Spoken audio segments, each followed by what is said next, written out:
चलो भाई बच्चों, आज खत्म करते हैं भैया अपना हेलो एल्केन और हेलो एरीन का बाकी का बचा हुआ पोर्शन। ठीक है, अभी लास्ट क्लास में हम हेलो एल्केन हेलो एरीन की केमिकल प्रॉपर्टीज के बारे में देख चुके थे और केमिकल प्रॉपर्टीज में मैंने आपको बताया था SN1 और SN2 केमिकल रिएक्शन। और बेटा आपको एक चीज मैंने यहां पर बोली थी कि फॉर श्योर SN1 और SN2 से क्वेश्चन आता ही आता है, तो आपको SN1 रिएक्शन और SN2 रिएक्शन बहुत अच्छे तरीके से क्या करनी है, तैयार करनी है। ठीक है भाई, चलिएगा। तो आज की क्लास में बेटा मैं आपको पीडीएफ से पढ़ाऊंगा और इस पीडीएफ में आपके SN1 SN2 को लेकर के सारे इंपॉर्टेंट पॉइंट्स हैं। ये वही नोट्स है जो हमारे हैंड रिटन वाले हैं, बस उनकी थोड़ा सा टाइपिंग वर्जन है। ठीक है, चलिए। तो SN1 और SN2 रिएक्शन का एक बार क्विक समरी देख लेते हैं कि SN1 रिएक्शन को हम यूनिमोलिकुलर न्यूक्लियोफिलिक सब्स्टिट्यूशन बोलते हैं, जबकि SN2 को बाइमोलिकुलर न्यूक्लियोफिलिक सब्स्टिट्यूशन बोलेंगे। मतलब यहाँ की मॉलिक्यूलरिटी क्या होगी, 2 होगी। रेट ऑफ रिएक्शन किस पर डिपेंड करेगी, एल्काइल हैलाइड के साथ साथ न्यूक्लियोफाइल की कॉन्सेंट्रेशन पर भी डिपेंड करेगी, जबकि यहाँ पर rate of reaction alkyl halide पर डिपेंड करेगी, न्यूक्लियोफाइल की कॉन्सेंट्रेशन पर कोई डिपेंड नहीं करती है। जो बच्चे इस लेक्चर को देख रहे हैं तो ध्यान दीजिएगा, जब वो इन नोट्स को देखेंगे, हैंड रिटन नोट्स देखेंगे, तो ये करेक्शन जरूर कर लीजिएगा, ये चीज यहाँ पर क्या है, मिसिंग है। ठीक है भाई, चलेगा। उसके बाद में ये SN1 जो है वो 2 स्टेप में होती है, SN2 जो होती है वो सिंगल स्टेप रिएक्शन होती है। SN1 जो कि 2 स्टेप रिएक्शन है, पहले स्टेप में बनता है कार्बोकेटाइन। याद रखिएगा, पहले स्टेप में क्या बनेगा, पहले स्टेप में यहां पर बनता है कार्बोकेटाइन। अब कार्बोकेटाइन बनने का मतलब है कि जो इसके साथ में हेलोजन जुड़ा हुआ होता है वो खत्म हो जाता है। होता क्या है, देखिएगा कि मेरे पास में मान लो ये हेलोजन है और ये इस तरह से 3 बॉन्ड कार्बन के पूरे हैं, तो कोई भी न्यूक्लियोफाइल यहाँ पर अटैक इसका करेगा। अगर ये SN1 को फॉलो करेगा तो न्यूक्लियोफाइल पहले स्टेप में इस पर अटैक करता ही नहीं है। यहाँ पर सॉल्वेंट यूज किया जाता है, पोलर प्रोटिक सॉल्वेंट। कैसा सॉल्वेंट यूज किया जाएगा, पोलर प्रोटिक सॉल्वेंट। जैसे कि हमारा क्या होता है, वाटर H2O, तो ये हमारा क्या है, हमारा H2O है। अब H2O में हमने यहां से क्या किया, HCl यहां से बाहर निकल जाएगा, जो कि आपको बेसिकली शो नहीं करना है। तो पहले स्टेप में यहाँ पर आपका कार्बन के ऊपर पॉजिटिव चार्ज इस तरह से क्या बनेगा, इस तरह से आपका ये क्या बनता हुआ नजर आएगा, कार्बोकेटाइन बनता हुआ नजर आएगा। अब सेकंड स्टेप में इसमें क्या अटैक करेगा, सेकंड स्टेप में आपका ये न्यूक्लियोफाइल, बेसिकली यहाँ पर न्यूक्लियोफाइल क्या है हमारा OH नेगेटिव, वो यहाँ से अटैक करता हुआ नजर आएगा। ठीक है भाई, क्लियर है।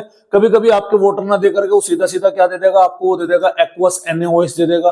तब आपको समझना पड़ेगा एक्वस का मतलब यहाँ पर क्या है, पानी मौजूद है, पानी मतलब पोलर प्रोटिक सॉल्वेंट मौजूद है। तो ये चीजें आपको क्या रखनी है भाई, यहाँ पर ध्यान रखनी है। ठीक है, तो पहले स्टेप में कार्बोकेटाइन बनेगा, न्यूक्लियोफाइल आसानी से अटैक कर लेगा, तो एक वीक से वीक न्यूक्लियोफाइल भी यहाँ पर क्या कर जाएगा, अटैक कर जाएगा। जबकि यहाँ पर कार्बोकेटाइन बनता नहीं है भाई, न्यूक्लियोफाइल पहले से ही जो जुड़ा हुआ होता है उसके जुड़े जुड़े ही अटैक करना होता है। तो स्ट्रॉन्ग न्यूक्लियोफाइल की यहाँ पर क्या पड़ेगी भाई, जरूरत पड़ेगी। SN1 में पोलर प्रोटिक सॉल्वेंट चाहिएगा, SN2 में पोलर एप्रोटिक सॉल्वेंट, जैसे कि हमारा एसीटोन और DMF यहाँ पर होता है। रेट ऑफ रिएक्शन बहुत इंपॉर्टेंट है, जो कि आपको समझने के लिए जरूरी है।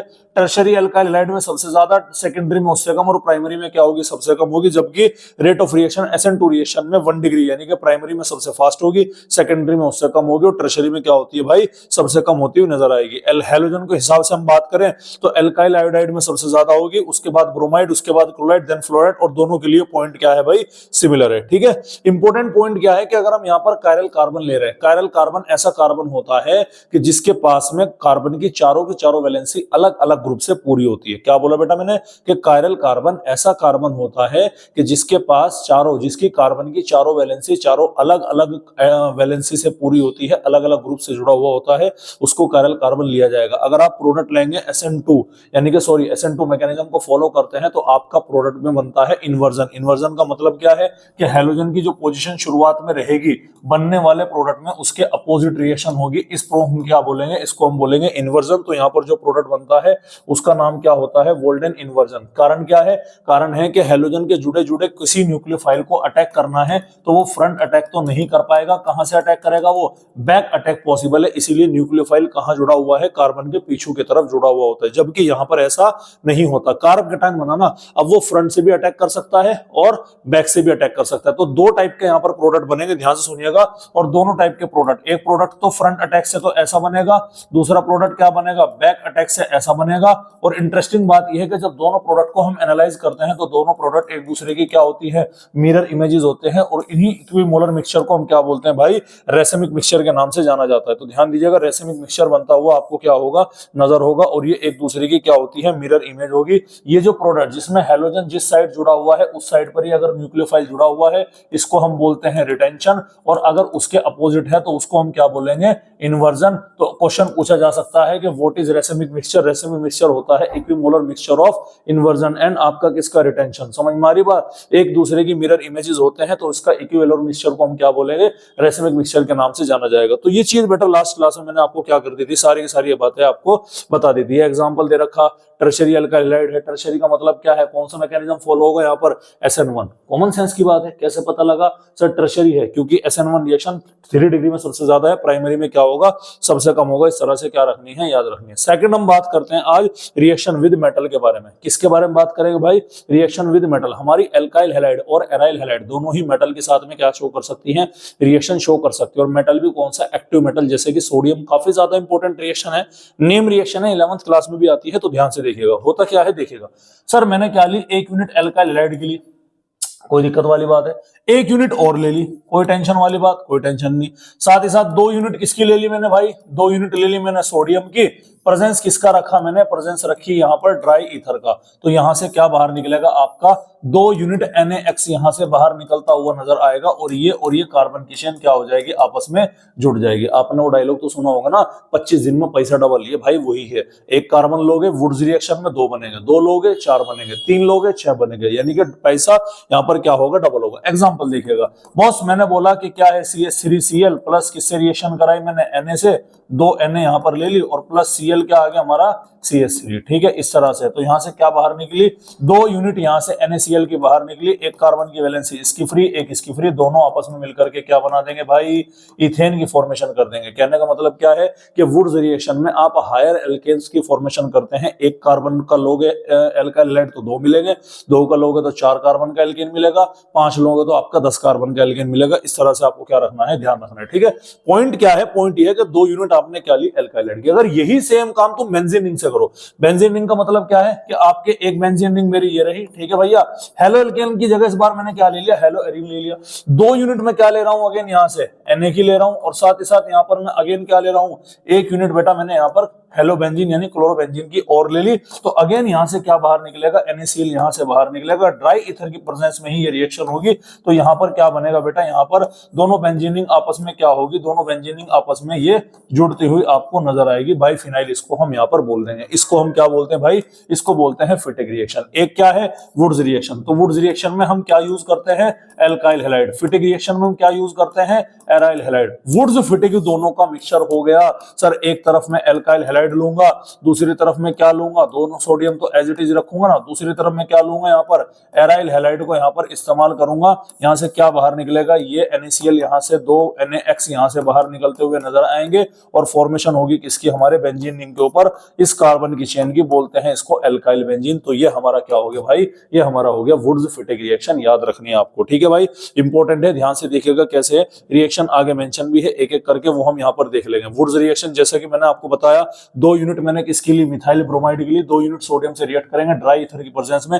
एक कार्बन यहाँ पर है तो डबल कर दो, बस और कुछ नहीं करना। Na बिहार क्या करना है, बाहर निकाल देना है। यहाँ पर एक और एक 2 कार्बन है तो कितना कर दो, चेन में 4 कार्बन कर दो। देखिएगा कोई दिक्कत वाली बात है, वैलेंसी का ध्यान रखिएगा। और Na बिहार यहाँ से क्या निकलेंगे, बाहर निकलेंगे। फिटिक रिएक्शन में आप देख सकते हैं कि ये क्या है आपकी, ये बेंजीन रिंग है। बेंजीन रिंग 2 सोडियम से मिलती है। एक्चुअल में कितनी बेंजीन होंगी, 2।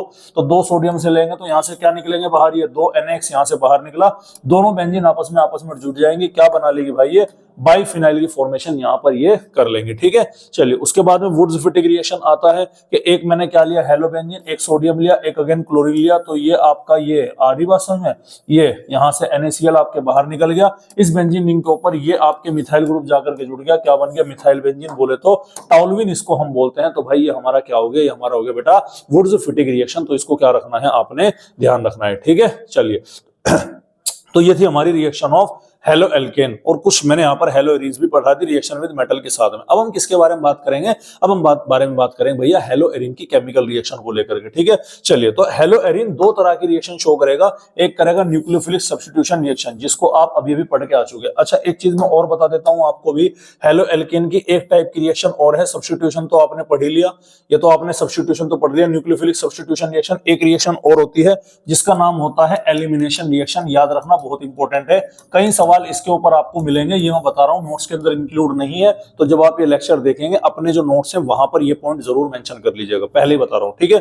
एलिमिनेशन रिएक्शन का मतलब क्या है, देखो न्यूक्लियोफिलिक सब्स्टिट्यूशन में किसी को रिप्लेस किया गया, एलिमिनेशन में बाहर ही निकाल दिया, समझ में आ रही बात। सब्स्टिट्यूशन का मतलब होता है कि कोई वहां पर मौजूद है, उसको रिप्लेस करके उसकी जगह पर किसी दूसरे को आप लेकर के आए, जबकि एलिमिनेशन में जो वहां पर पहले से मौजूद है उसको आप रिप्लेस कर दोगे, उसको वहां से क्या कर दोगे भाई, बाहर निकाल दोगे। एग्जांपल देखिएगा क्या है, मैं आपको दो एग्जांपल से समझाता हूं। देखो मैंने बोला कि मेरे पास में क्या है, मेरे पास में है CH3 CH2 Cl, कोई दिक्कत वाली बात है।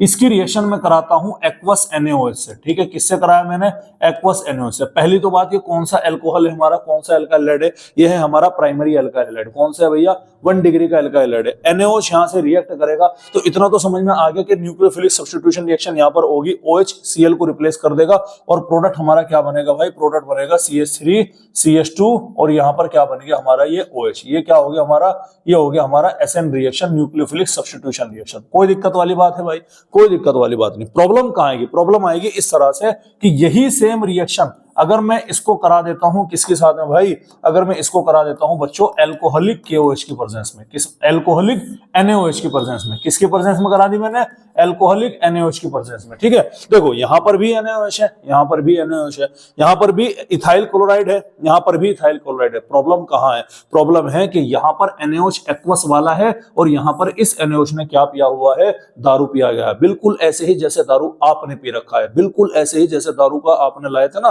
पौवा लेके आए होंगे आप 60-70 रुपए वाला, उसे आप पिया होगा, तो बिल्कुल ऐसे ही यहाँ पर इस NaOH ने भी क्या पी लिया, दारू पी लिया। क्या पी लिया भैया, दारू पी ली, ठीक है। चलिए अब जैसे ही इस NaOH ने यहाँ पर दारू पी ली, मतलब ये क्या हो गया आपका, ये अल्कोहल। कभी कभी ऐसा नहीं लिखा मिलेगा, कभी कभी आपको क्वेश्चन में लिखा मिलेगा C2H5ONa, तो घबराना मत, ये दोनों ही सेम है, या तो आपको ये लिखा मिलेगा या आपको ये लिखा मिलेगा, दोनों ही चीजें सेम है, कुछ भी तो गड़बड़ नहीं है, याद रखिएगा, ठीक है।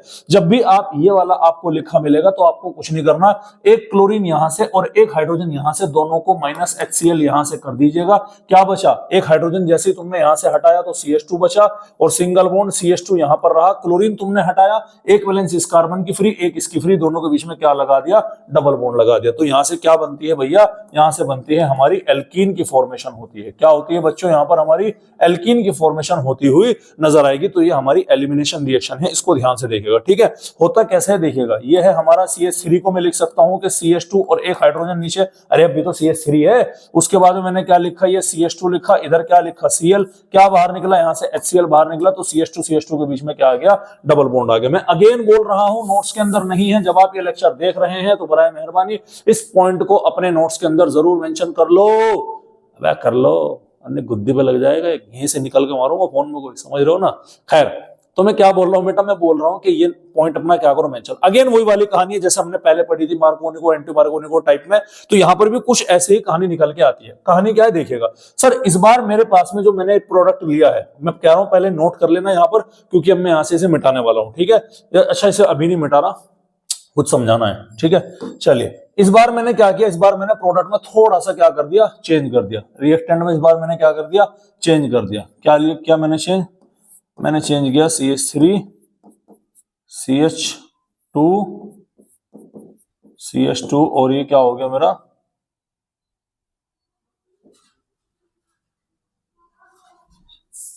CH3 CH2 CH, ये क्या हो गया Cl और ये क्या हो गया मेरा CH3। इस बार ये भी तो क्लोरोइथीन है। अच्छा, एक चीज और नोट करिएगा, ये एलिमिनेशन को हम क्या बोलते हैं, इसको हम बोलते हैं alpha beta elimination. Alpha beta elimination क्यों बोलते हैं वो भी मैं आपको समझा रहा हूं। देखो, हेलोजन जिस कार्बन पर जुड़ा है वो कार्बन है अल्फा, उसका पड़ोसी कार्बन है बीटा, तो अल्फा से क्या गया हेलो, बीटा से क्या गया हाइड्रोजन, तो इसको हम क्या बोलेंगे, इसका एक और नाम है हमारा डी का मतलब हटाओ, हाइड्रो मतलब हाइड्रोजन, डी हाइड्रो, और एक और चीज तुमने यहां पर हटाई है हेलोजिनेशन, तो ये सारे के सारे इसी के नाम है। एलिमिनेशन रिएक्शन को हम अल्फा बीटा एलिमिनेशन भी बोलते हैं। अल्फा बीटा क्यों है, अल्फा से हेलोजन गया, बीटा से कार्बन गया, उसके अलावा यहां से हेलोजन और हाइड्रोजन दोनों चीजें यहां से जा रही है, तो इसको हम क्या बोलेंगे, डी हाइड्रो हेलोजिनेशन रिएक्शन के नाम से भी इसको हम यहां पर जानते हैं, ठीक है। अब ये आपके सामने रिएजेंट है, ध्यान से सुनिएगा, ये आपके सामने रिएक्टेंट है। अगर यही सेम कहानी भाई, अगर मैं एक्वस NaOH से रिएक्ट कराऊंगा तो Cl को हटाकर OH जुड़ जाएगा, कोई टेंशन नहीं है, सब्स्टिट्यूशन न्यूक्लियोफिलिक सब्स्टिट्यूट। लेकिन अगर गलती से भी बेटा मैंने यहाँ पर क्या लगा दिया, अगर गलती से भी मैंने यहाँ पर एल्कोहलिक KOH लिख दिया, तब यहाँ पर क्या बनेगी, एल्कीन बनेगा। पॉइंट देखिएगा क्या है, मैं कुछ समझाने की कोशिश कर रहा हूं आपको। ये है हमारा main functional group. Functional group जिस कार्बन से जुड़ा हुआ है उस कार्बन को हमने क्या नाम दिया जी, अल्फा कार्बन का नाम दिया। उसका जो पड़ोसी कार्बन है उसे क्या दिया, बीटा। अरे सर अल्फा का पड़ोसी ये भी तो है, तो हाँ बेटा ये भी बीटा हो गया, समझ में आ रही बात। अब अल्फा से तो हैलोजन निकलेगा, ध्यान सुनिएगा, डिहाइड्रोहैलोजिनेशन है भैया, ठीक है, लाइन चला गया, कोई दिक्कत नहीं, इधर ध्यान दीजिएगा, बोर्ड अभी दिखाई पड़ेगा तुम्हें। तो मैं क्या बोल रहा हूं, डिहाइड्रोहैलोजिनेशन, तो ये आपको दिखाई पड़ ही रहा है। देखो हाइड्रोजन कहां से निकला भाई, सर हाइड्रोजन निकला यहां पर कहां से, बीटा पोजीशन से। हैलोजन कहां से निकलेगा, अल्फा पोजीशन से, याद रखिएगा। तो सेम कहानी यहां पर है। सर पॉसिबिलिटी तो दो नजर आ रही है, क्या नजर आ रही दो, अरे मास्टर बात ऐसी है, अगर ये हैलोजन कि हाइड्रोजन यहां से निकलती है तो डबल बॉन्ड इस कार्बन और इस कार्बन के बीच में आएगा, बिल्कुल आएगा। और अगर ये हैलोजन के साथ में इधर वाली हाइड्रोजन निकलती है तो डबल बॉन्ड इस कार्बन और इस कार्बन के बीच में आएगा। मतलब मास्टर बात ऐसी है कि प्रोडक्ट बनेंगे हमारे यहाँ दो टाइप के। मैं बोला भाई बात बराबर बोली, दो टाइप के प्रोडक्ट कौन से बनेंगे, CH3 CH double bond CH, और ये क्या बन गया आपका CH3। कब, जब आपका अल्फा बीटा एलिमिनेशन इधर से हुआ है, समझ में आ रही बात। लेकिन अगर अल्फा बीटा एलिमिनेशन आपका ये भी तो हो सकता है ना, तो उस कंडीशन में आपका प्रोडक्ट क्या बनेगा, CH3 CH2, ये क्या बना आपका, यहां से तो हाइड्रोजन निकला ना, ये निकला CH डबल बॉन्ड, और ये क्या बचा आपका CH2, यानी कि एक हाइड्रोजन यहां से गया और एक क्लोरीन यहां से गया। तो प्रोडक्ट आपका बना 1 ब्यूटीन, और ये क्या बना आपका ट्यूब्यूटीन। तो बताओ मेजर प्रोडक्ट कौन सा होगा, तो मैं आपको बता देता हूं, जब भी आप ऐसे मझधार में फंस जाएं तो डबल बॉन्ड को डब्बा बनाइएगा। डबल बॉन्ड में क्या बनाना है आपको, डब्बा बनाना है, समझ में आ रही बात। डबल बॉन्ड में क्या बनाना है, डब्बा बनाना है, ठीक है। और आपको ये देखना है कि उस डब्बे से जितने कार्बन लगे हैं उन कार्बन के पास में कितनी हाइड्रोजन है। क्या बोला मैंने, उस डब्बे में डब्बा बनाइएगा, डबल बॉन्ड के कार्बन को दोनों को डब्बे में बंद किया, ठीक है। उस डबल बॉन्डेड डब्बे में, डब्बे के बिल्कुल बाजू में जितने भी कार्बन है, सिर्फ जो उससे जस्ट डायरेक्ट कनेक्ट, उसके पास कितना हाइड्रोजन है। जैसे कि इस डब्बे के पास में एक कार्बन है तो इसके पास में कितने कार्बन हो गए, 2 हाइड्रोजन हो गए, हाँ या ना। लेकिन इस डब्बे के पास में एक इधर है और एक इधर है, तो इसके पास में कितनी हाइड्रोजन हो गई, 6 हाइड्रोजन हो गई। तो जिसके पास में मोर नंबर ऑफ अल्फा हाइड्रोजन है वो ज्यादा स्टेबल है। तो ये प्रोडक्ट क्या बन गया हमारा, ये प्रोडक्ट हमारा मेजर प्रोडक्ट हो गया और ये हो गया माइनर प्रोडक्ट। और इस रूल को हम क्या बोलते हैं भाई, इस रूल को हम बोलते हैं सेडजेफ रूल। क्या बोलते हैं बच्चों, सेडजेफ रूल बोलते हैं, याद रखिएगा, इंपॉर्टेंट है, ध्यान रखिएगा। समझ में आ रही बात आपको। तो एलिमिनेशन के ऊपर भी मैंने आपको यहाँ पर क्वेश्चन करा दिए, आ रही बात समझ में। एलिमिनेशन के ऊपर भी मैंने आपको यहाँ पर क्वेश्चन करा दिए कि एल्कोहलिक KOH यहाँ पर लिखा हुआ मिलता है। तो सेडजेफ रूल क्या बोलता है कि आपके पास में वो मेजर एल्कीन होगी जिसके पास में अल्फा हाइड्रोजन ज्यादा होगी। अब आप बोलोगे सर इसमें अल्फा, इसमें तो है भाई, फंक्शनल ग्रुप यहाँ पर एल्कीन है, तो एल्कीन से जुड़ा हुआ, अगर फंक्शनल ग्रुप वाला कार्बन एल्कीन है तो उससे जुड़ा हुआ जस्ट जो कार्बन होगा पड़ोसी, वो क्या होगा, अल्फा कार्बन होगा। और उन अल्फा कार्बन के पास में जो भी हाइड्रोजन होगी वो अल्फा हाइड्रोजन होगी। मेरे बात ध्यान सुनिएगा कि मैंने बोला जैसे यहाँ पर हैलोजन है, क्या फंक्शनल ग्रुप है, वो इस कार्बन से जुड़ा तो ये अल्फा कार्बन है। इस अल्फा कार्बन के पास में जितनी भी हाइड्रोजन होगी वो अल्फा हाइड्रोजन होगी। ये हाइड्रोजन क्या कहलाई जाएंगे, बीटा हाइड्रोजन। अब यहाँ पर डबल बॉन्ड तो फंक्शनल ग्रुप है ना, तो आप डबल बॉन्डेड कार्बन को, क्योंकि वो डबल बॉन्ड कार्बन कार्बन के बीच में तो फंक्शनल ग्रुप की तरह से एक्ट करेगा, तो आप उसे क्या करो, डब्बे में बंद करो। अब उसके पड़ोसी जो भी कार्बन हो गए वो अल्फा हो गए। तो यहाँ पर 2 अल्फा कार्बन है, एक ये रहा एक ये रहा, और दोनों अल्फा कार्बन के पास में क्या है, 3-3 हाइड्रोजन है, टोटल 6 अल्फा हाइड्रोजन यहाँ पर हो गए। जबकि यहाँ पर एक अल्फा कार्बन है भैया और दूसरा कार्बन क्या हो गया हमारा, बीटा। तो हमें बीटा को काउंट नहीं करना है, हमें केवल अल्फा को काउंट करना है जिसके पास में यहाँ पर 2 हाइड्रोजन है। दैट्स व्हाई हमारा मेजर प्रोडक्ट क्या आता है, ये निकल के आता है। तो मैं साइड को हो जाता हूं, इसको आप ध्यान से देखिएगा, स्क्रीनशॉट लेना है स्क्रीनशॉट ले लो, व्हाटएवर जो भी लेना है ले लो। चलो भाई ठीक है, तो उम्मीद है आपने यहाँ पर ले लिया होगा। तो ये एलिमिनेशन रिएक्शन भी बेटा मैंने यहाँ पर क्या करा दी, कंप्लीट करा दी, कोई दिक्कत वाली बात है। चलिए अब हेलो एरीन्स की जो रिएक्शन है उसकी हम 2 तरह की रिएक्शन पढ़ेंगे सर। सबसे पहली रिएक्शन है न्यूक्लियोफिलिक सब्स्टिट्यूशन रिएक्शन, दूसरी है इलेक्ट्रोफिलिक सब्स्टिट्यूशन रिएक्शन। कल मैंने आपको बताया था न्यूक्लियोफिलिक का मतलब वो जिसके पास में इलेक्ट्रॉन एक्सेस में हो, मतलब क्या बोला जाएगा, न्यूक्लियोफाइल है। इलेक्ट्रोफाइल वो जिसको मोहब्बत हो, प्यार हो, इश्क हो, किससे भैया, इलेक्ट्रॉन से। और जिसे मोहब्बत होगी इलेक्ट्रॉन से तो इसके पास में इलेक्ट्रॉन की कमी होगी कि नहीं होगी। तो न्यूक्लियोफाइल बेसिकली क्या है, ये आपके इलेक्ट्रॉन डोनर होते हैं। और ऐसे इलेक्ट्रॉन डोनर को हम क्या बोलते हैं बच्चों, लुईस बेस के नाम से जाना जाता है। जबकि इलेक्ट्रोफाइल के पास इलेक्ट्रॉन की कमी है तो ये इलेक्ट्रॉन एक्सेप्टर होते हैं, और एक्सेप्टर होने की वजह से इनको हम क्या बोलते हैं, इनको बोलते हैं लुईस एसिड बोलते हैं, याद रखिएगा। तो ये है, तो हेलोएरिन दो तरह की केमिकल रिएक्शन हम यहाँ पर पढ़ेंगे। तो इंपॉर्टेंट ये है कि जैसे SN1 रिएक्शन SN2 था वैसे ही हमारी क्या है, वैसे ही हमारी हेलोएरिन है। लेकिन प्रॉब्लम क्या है, प्रॉब्लम ये कि हेलोएरिन ये वाली रिएक्शन शो नहीं करता। Haloarene normally do not undergoes nucleophilic substitution reaction. Important है, टेस्ट में क्वेश्चन आएगा, पहले बता रहा हूं, समझ में आ रही बात। तो मैंने क्या बोला कि हेलोएरिन नॉर्मली क्या नहीं शो करते हैं भैया, न्यूक्लियोफिलिक सब्स्टिट्यूशन रिएक्शन को शो नहीं करेंगे। क्यों नहीं करेंगे वो मैं आपको समझाऊंगा, ठीक है, क्लियर है। चलिए अब उसको समझने से पहले सबसे पहले आपको बेंजीन के कुछ प्रॉपर्टीज के बारे में समझना पड़ेगा, और वो प्रॉपर्टी है यहाँ पर, ठीक है। जैसे ही आप ये वाली कहानी समझोगे तो आपको सारा का सारा खेल क्या हो जाएगा, समझ में आ जाएगा। देखिएगा, आपका बेंजीन का मेन स्ट्रक्चर ये वाला है। इस स्ट्रक्चर में आप देख पा रहे हैं कि आपके बेंजीन के कितने कार्बन है भैया, 6 कार्बन है, समझ में आ रही बात। और यहाँ पर क्या जुड़ा हुआ है, एक क्लोरीन है। क्लोरीन के वैलेंस शेल में 7 इलेक्ट्रॉन है, जिसमें से एक इलेक्ट्रॉन इसने क्या कर लिया, कार्बन के साथ में शेयर कर लिया। 6 इलेक्ट्रॉन अभी भी बाकी है, जो कि 6 इलेक्ट्रॉन कहाँ सिचुएटेड है, क्लोरीन के सिर के ऊपर बैठे हुए हैं। अब होता क्या है, चूंकि क्लोरीन के पास में इलेक्ट्रॉन एक्सेस में, क्लोरीन के पास में क्या इलेक्ट्रॉन एक्सेस में, तो ये न्यूक्लियोफाइल की तरह एक्ट करेगा। तो ये क्लोरीन अपने इलेक्ट्रॉन पेयर इस कार्बन को डोनेट कर देगी, वो कार्बन जो यहां पर मौजूद है। अब दिमाग लगाइएगा, इस कार्बन के ऑलरेडी 4 बॉन्ड बने हुए, एक इस क्लोरीन से पहले बना हुआ है, 2 यहां है, 3 और एक ये वाला बॉन्ड है, 4 बॉन्ड बने। कार्बन 4 ही बॉन्ड बनाएगा, फालतू नहीं बनाएगा। अब जैसे क्लोरीन कार्बन से 2 बॉन्ड बनाएगा तो एक बॉन्ड टूटेगा, और मैंने आपको क्या बताया था, जब भी एक बॉन्ड टूटेगा तो बेसिकली कौन सा होगा, पाई बॉन्ड। तो पाई बॉन्ड के जो इलेक्ट्रॉन होंगे वो किस कार्बन पर शिफ्ट होंगे, यहां पर। यानी कि इलेक्ट्रॉन शिफ्ट हुए इस कार्बन पर। नेगेटिव चार्ज डेंसिटी कौन सी पोजीशन पर आई, ये आती है हमारी ऑर्थो पोजीशन पर, याद रखिएगा, बहुत इंपॉर्टेंट है, ठीक है भैया।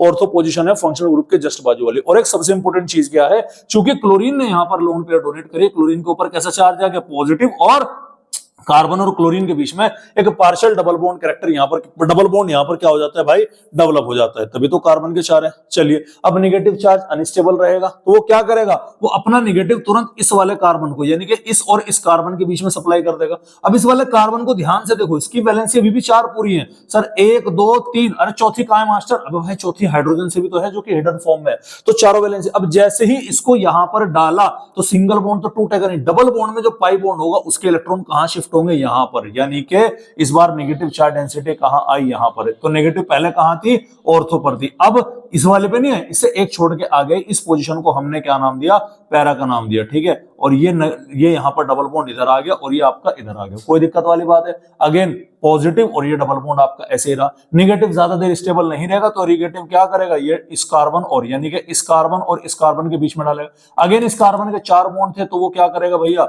वो अपना एक बॉन्ड तोड़ेगा। मतलब जैसे ही ये अपना क्या करेगा, एक बॉन्ड तोड़ेगा, तो ये इलेक्ट्रॉन टोटल कहां जाएंगे, ये इस वाले कार्बन के ऊपर शिफ्ट हो जाएंगे। तो नेगेटिव चार्ज डेंसिटी इस बार अगेन कहां देखने मिली, इस ऑर्थो पोजीशन पर देखने मिली, और ये डबल बॉन्ड यहां पर डेवलप हो गया।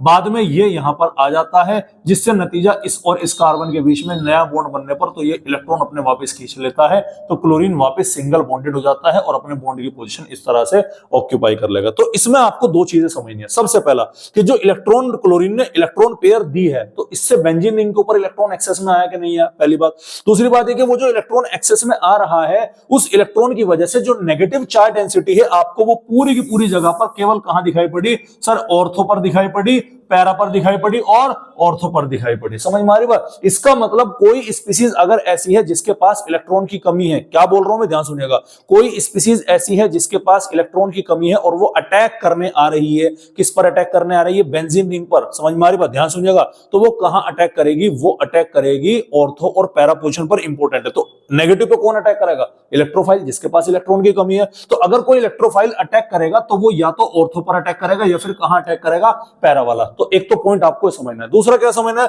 कि इस पूरे के पूरे इवेंट के दौरान जहां पर चार्ज का इलेक्ट्रॉन का डीलोकलाइजेशन हो रहा है, बीच में कुछ देर के लिए कार्बन और क्लोरीन के बीच में क्या जाता है, डबल बॉन्ड कैरेक्टर डेवलप हो जाता है। तो यही रीजन है आपका कि यहां पर ऐसा आपको दिखाई पड़ेगा। अभी कोई अलग से न्यूक्लियोफाइल नहीं आया, कोई इलेक्ट्रोफाइल, ये नॉर्मल कंडीशन में चल रहा है। अब नॉर्मल कंडीशन में ही कार्बन और क्लोरीन के बीच में क्या आ रहा भैया, पार्शियल डबल बॉन्ड कैरेक्टर आ रहा। और याद करो न्यूक्लियोफिलिक सब्स्टिट्यूशन रिएक्शन में न्यूक्लियोफाइल को हटाना पड़ेगा, मतलब तुम्हें ये क्या करना पड़ेगा, क्लोरीन कार्बन टू क्लोरीन के बॉन्ड तोड़ने पड़ेंगे। अरे हलवा है क्या दो बॉन्ड तोड़ना, अकेला नहीं है, दो बॉन्ड है। तो सबसे पहला पॉइंट आपका यही है कि benzene ring nucleophilic substitution reaction क्यों शो नहीं करती है, क्योंकि partial double bond character develop हो जाता है किसके बीच में, बिटवीन कार्बन एंड हेलोजन। वो मैंने आपको वहां पर समझा दिया, समझ में आ रही बात, क्लियर है। अब जितना ज्यादा परसेंटेज एस कैरेक्टर होगा उतनी ही पॉजिटिव डेंसिटी कार्बन कर क्या हो जाएगी भाई, डिक्रीज। बेसिकली का मतलब क्या है, ध्यान सुनिएगा, इसका मतलब क्या है, इसका मतलब यह है कि जितना ज्यादा एस कैरेक्टर होगा उतने ही ज्यादा चीजें क्या होंगी, इलेक्ट्रोनेगेटिव होती चली जाएंगी, ठीक है। क्योंकि एस ऑर्बिटल जो है वो हमारे न्यूक्लियस के पास है। अभी आपके पास इतना टाइम नहीं है जो आप ये समझो कि सारा का सारा खेल क्या है, मतलब अभी समझिएगा। देखो आपके पास में हाइब्रिडाइजेशन है sp3, आपके पास में हाइब्रिडाइजेशन है sp2, आपके पास में हाइब्रिडाइजेशन है sp। यहां पर 4 ऑर्बिटल हैं तो s परसेंटेज कितना आ गया, 4 में से 1 है तो 25% आ गया। यहां टोटल 3 ऑर्बिटल है, 3 में से 1 s का है तो यहां पर 33% आ गया और यहां पर 50% आ गया। तो समझ जाइएगा सबसे ज्यादा इलेक्ट्रोनेगेटिव है, ये सबसे कम इलेक्ट्रोनेगेटिव है, ठीक है।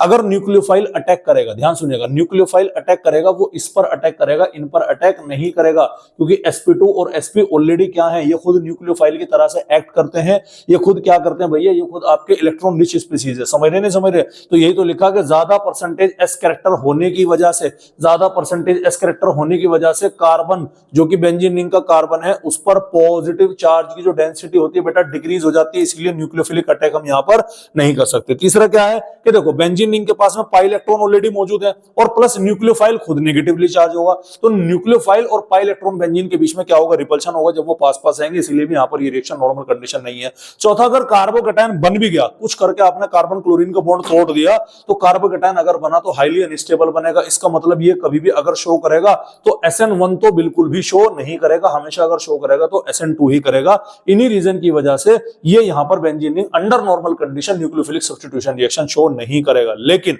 अगर हम कंडीशन कर दे क्रिटिकल, क्रिटिकल का मतलब एग्जांपल देखिएगा कि मुझे यही करनी है, NaOH से मैं रिएक्ट करा रहा हूं, टेंपरेचर 623 केल्विन का मतलब समझते हैं लगभग आपका टेंपरेचर हो गया 400 डिग्री सेंटीग्रेड का, एटमॉस्फेरिक प्रेशर हो गया 300 atm का, तब ये NaOH का जो OH है ये Cl को रिप्लेस करके इसकी जगह पर आकर के क्या बना लेगा, न्यूक्लियोफिलिक सब्स्टिट्यूशन रिएक्शन शो कर लेगा। मतलब under normal condition nucleophilic substitution reaction is not possible. इसके कुछ रीजन है। सबसे पहला है कि कार्बन और क्लोरीन के बीच का पार्शियल डबल बॉन्ड कैरेक्टर है, जब भी ये क्वेश्चन में आएगा तो आपको शो करके दिखाना है, वही रेजोनेटिंग स्ट्रक्चर जो मैंने आपको यहां पर ये बना के दिखाए हैं, तो ये ध्यान रखिएगा, समझ में आ रही बात। सेकंड क्या है, सेकंड ये है कि मोर परसेंटेज एस कैरेक्टर है भाई, जो आपका एल्काइल हैलाइड है उसमें कार्बन sp3 हाइब्रिडाइज है और बेंजीन के अंदर बेंजीन का कार्बन sp2 है, तो जब परसेंटेज एस कैरेक्टर होने की वजह से उस कार्बन पर पॉजिटिव चार्ज डेंसिटी डिक्रीज हो गया, नतीजा वहां पर न्यूक्लियोफाइल आकर के अटैक, भाई न्यूक्लियोफाइल में तो अटैक करेगा ना, जहां पर पॉजिटिव डेंसिटी ज्यादा होगी, तो वहां पर पॉजिटिव डेंसिटी उसके ऊपर क्या हो गई, कम हो गई, नतीजा वहां पर अटैक नहीं करता। तीसरा, बेंजीन खुद एक इलेक्ट्रॉन रिच स्पीसीज है भाई, समझो बात को,